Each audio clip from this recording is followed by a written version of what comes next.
All right, moving on to our next topic. So I stole this idea from Dave Damashek, who's a writer for the NFL. I know he's a writer on NFL.com. I know he has a podcast that I think is featured through NFL Network. Don't quote me on that. Good writer, big fan of his. And he tweeted the other day, basically talking about a scenario where one Hall of Fame athlete or one All-Star athlete dominated another.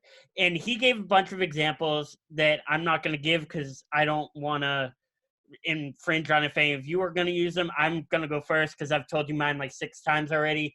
And just use mine as an example. So, a Hall of Fame corner and a Hall of Fame quarterback. Peyton Manning. There's one person in Peyton Manning's entire career that he has 100% completion percentage to. Ty Law. That's right. Ty Law destroyed Peyton Manning. I want to say it was the 2003 AFC Championship. He had 3 interceptions. Does that sound right? I think that was it. Yeah, 2003 AFC Championship. He had 3 interceptions. Every time the two played each other, it felt like Peyton threw a pick to Ty Law. Every time, and Ty Law would just shut Marvin Harrison, another Hall of Fame receiver, just take him out of the game, take him off the field. You could not throw at Ty Law when they were playing the Colts. It was insane. And even as he played the Jets, as he played for the Jets and as he played for the Chiefs, he still picked off Peyton. It was nuts. Ty Law just destroyed Peyton Manning. And as a Patriots fan, it was hilarious and fun to watch. There was actually a story that came out a couple days ago about like their interactions, and Ty Law said that while they were at the Pro Bowl, he was like Peyton was trying to feed him drinks so he could like pick his brain on what he was doing to get inside his head the whole time. So it shows you that like how much he had control over him like mentally. Off topic, did you know that the play we ran for a ton of years that got us shit tons of yards and probably a ton of points, where Gronk would run a slant over the middle and then stop and just kind of hit, and Brady would hit him flat? Peyton Manning actually taught that to Brady. Peyton Manning designed that play and said, if I had a tight end like that, this is what I would do. And wow. They worked that out together in the lockout year in 2011. Brady went down to, I think, Tennessee to train. That was the year Manning was hurt, right? Yeah, to train with Peyton. And Peyton said, if I had a tight end like that, this is what I'd do. So it's kind of fun anecdote. Sean, why don't you do yours? Because I know you've been in the back for a lot of these. That's what happens when you're late to your own show and you forget what day it is. But anyways, so coronavirus thing's just forgetting what day it is. Anyways, I'm going to go with baseball. And this is actually more from my childhood when I was around, 10 or 11. Baseball. Yep. Randy Johnson, one of the greatest pitchers I've ever seen in my life, and he used to dominate everybody. But the one person who I remember who always managed to get big hits off of him, mostly home runs, was Manny Ramirez. And nice. Manny was one of my favorite players growing up, one of the best Red Sox signings ever. Unfortunately, he's not the smartest person in the world. He had to retire because he got caught doing PEDs twice, and that basically destroyed his Hall of Fame career, unfortunately. But he was by far the best hitter I've ever seen in my life, and I just remember him sending Johnson could throw like 100 miles an hour easily, and Manny would just crush him over the monster. He killed that bird one time. Manny killed the bird, yeah. So Manny Ramirez just dominated Randy Johnson, even though Johnson's one of the greatest pitchers who ever lived. That's my pick. Yeah, oh my God, Randy Johnson was just nasty, and Manny was a great hitter. The problem is, when I remember this story, I more remember him being kicked off the Red Sox than him being traded. Basically forced his way out is what happened. He pretty much forced his way out. And we got Jason Bay, and I love Jason Bay. Oh, that was a great deal. And I was so mad when they let him go, and then it turns out it was a great move. They let him go to the Mets like a year later, and I'm like, what? We got him for Manny.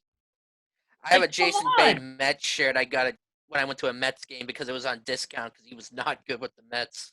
Yeah. Matt. I got nothing.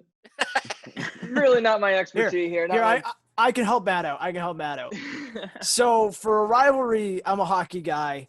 I love watching the Metro fans on Twitter go at it over Sidney Crosby and Alexander Ovechkin. Okay, that's a good one. Yeah. Okay.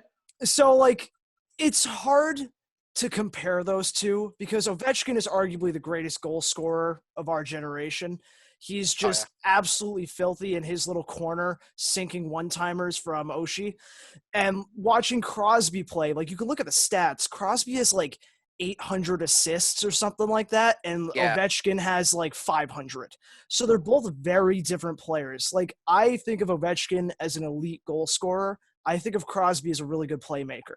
But who tends to win more when they play each other? That's what Capitals, 100%. So Capitals. So Ovechkin over Crosby. The Capitals dominate the Metro Division. There you go. Yeah. They always slaughter them. But still, you've got those Penguins fans, a lot of NHL fans in general, saying Sidney Crosby might be the greatest of all time.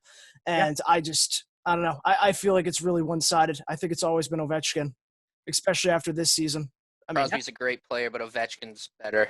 I mean, Ovechkin that's just the way it is. Yeah. You look at Ovechkin. No, go.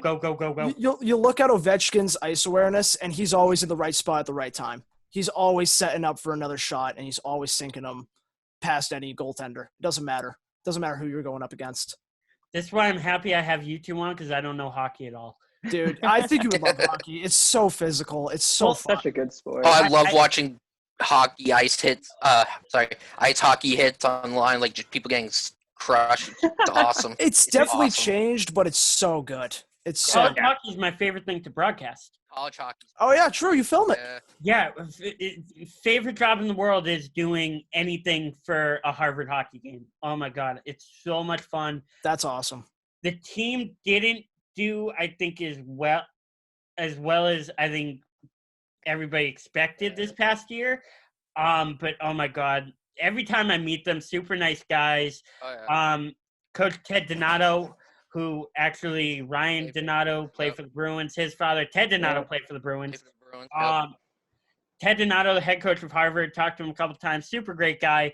I love filming hockey. So as a Ranger fan, weird that I'm not a huge hockey guy when it's my favorite thing to broadcast, and I work in broadcasting.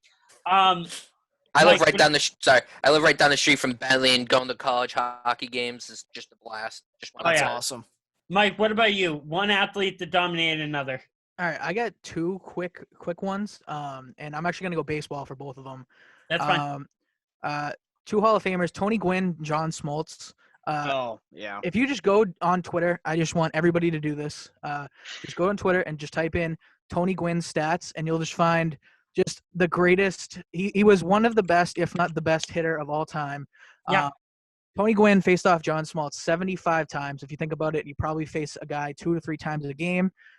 Gwynn hit 444 against him in his career with an OPS of 1,161. 300 is the sign of like a really, really, really good hitter. And he hit over 100 points higher than him. He has ridiculous stats just in general. For example, Tony Gwynn, if he continued playing and he struck out for 1,182 straight times, he would still have been over 300. And if you look at against him, against other Hall of Fame pitchers, he faced Greg Maddux, Tom Glavine, John Smoltz, and Pedro 323 total times, and he struck out 3 times. So it's like this guy is just an incredible player. And then one with a smaller sample size, but it's really cool, especially around here. Pedro and Ken Griffey Jr. They only faced each other 18 times, so it was only 6 or so games. Pedro gave up 1 hit in those 18 plate appearances. So, the guy who's considered top 1, top 2 players in baseball history hit less than 100 against Pedro, who just dominated everything he played. I have a Pedro Martinez jersey upstairs with the 2004 World Series patch on it. So proud of that. He's incredible. Oh my God, I loved Pedro. My favorite, him and Clemens, even though Can I go with Mike Tyson over Little Mac? No. No, you can't. I mean, that's the only- That's good. I like that. Can I use Madden 04? Can I use Mike guys Vick who use versus Mike everybody? Vick Yeah. against guys who don't use Mike Vick? I mean, There I you was go. also gonna say Mariano Rivera versus anybody in the playoffs. Except Bill Miller. Except Bill Miller. Yeah. Or anyone who uses Bo Jackson and Tecmo Bowl against no one who doesn't use Bo Jackson and Tecmo Bowl. Yeah. Like on Family Guy, that one episode. Yeah. Dude, I'm telling you, Madden 20, Patrick Mahomes is not fair. I mean, did you see the interview he did where he didn't learn how to read defenses until like the middle of this season? That just scares the shit out of It me. scares the That just absolute scares the shit out of me. We didn't need to learn it, and he still would have been great. I mean, like, really. It's ridiculous. Yeah. All right. So that's gonna wrap this segment up. So we're gonna take one more quick break. When we come back, we're going to do our draft of best NFL draft prospects of all time. Best NFL draft prospects of the last 20 years that aren't quarterbacks. Last week we did quarterbacks. It was just me and Sean. This week we're gonna do every position that isn't a quarterback. Not every position in their own, like we're gonna go running back, receiver, whatever, but just in general. So you don't want to go anywhere. You are watching the 2